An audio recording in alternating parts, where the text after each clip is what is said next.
All right, today we're getting into a raw, really powerful personal story. It's about addiction, sure, but it's also about what it takes to meticulously, piece by piece, rebuild a life that's been completely torn down.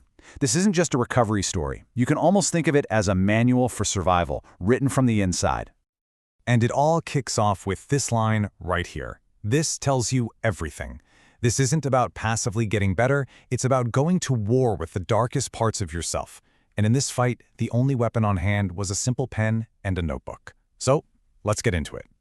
So, the story starts on May 7th, 2021. And look, this isn't some dramatic movie-style rock-bottom moment. It's the quiet, cold, grim reality of finding yourself in a rehab facility with almost nothing left, except this sudden, desperate urge to fight back against the crushing silence. And you've got to understand his mindset at this point. He didn't start writing to heal, not really, or to find some profound truth. He started writing because he was literally locked in a room, feeling like he was losing his mind, and that notebook was the only thing in the world that would listen without judging. It was a lifeline. Now, before we can even begin to appreciate the recovery, we have to face the damage. We have to understand the sheer scale of the destruction. This next part lays out the devastating price of addiction, and believe me, the final bill is just staggering.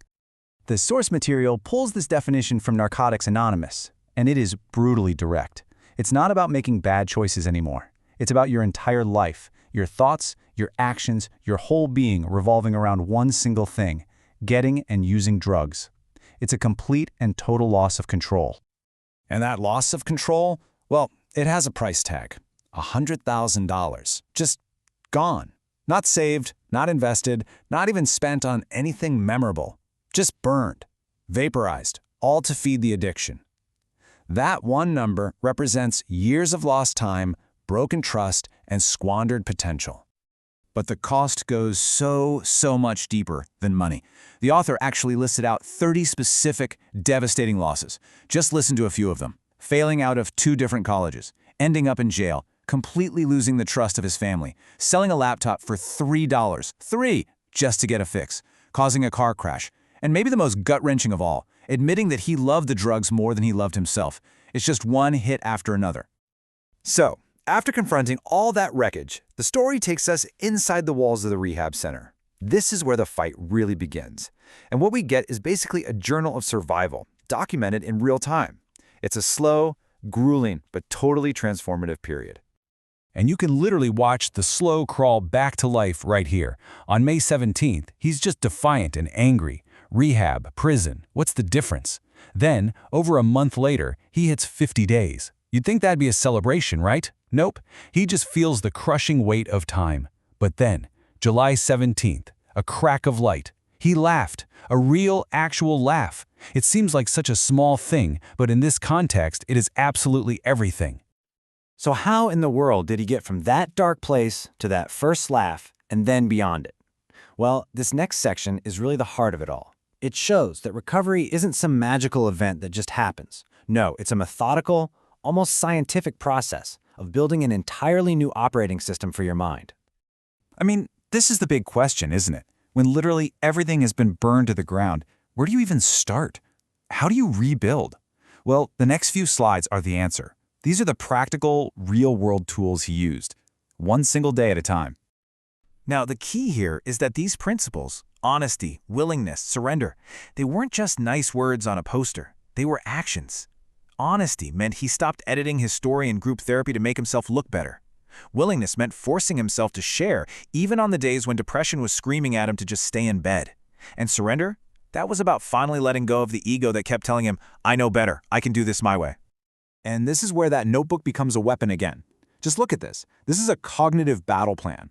He doesn't just sit there and let destructive thoughts wash over him, he actively fights back. The thought relapse is inevitable, gets physically crossed out and replaced with something true.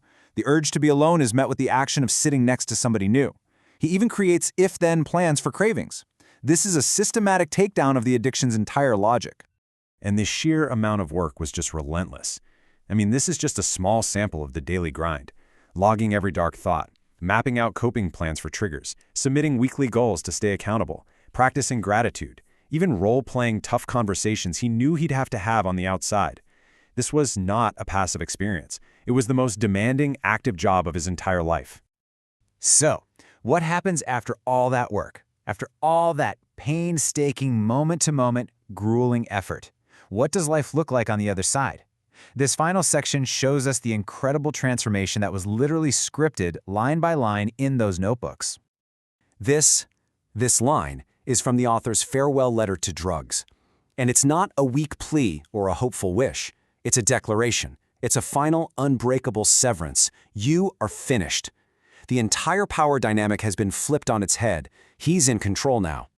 And this table just lays out the new reality perfectly. The contrast is just wow. The guy who failed out of university, he's now a bid manager. The man who blew over 100 grand on drugs, he now wins over $300 million in contracts for his company. The life that was built on lies and stealing is completely replaced by a career built on discipline, focus, and trust. But here's the secret to making it all stick. He knew he couldn't just leave a giant empty hole where the addiction used to be. He had to replace it. So he channeled all that intensity, all that energy that used to fuel his addiction into a high-stakes career. The adrenaline of a negotiation, the healthy pressure of a deadline, those became his new highs. They became the anchors keeping him grounded. And that brings us to our last thought here. This has been a deep dive into one person's incredibly detailed battle plan, but it kind of leaves us with a bigger question, one for all of us. Whether it's addiction or grief or some other personal crisis, we all face times where we feel like we have to rebuild from scratch. So the question becomes, what tools are we using? What are you writing in your own notebook to script your own survival?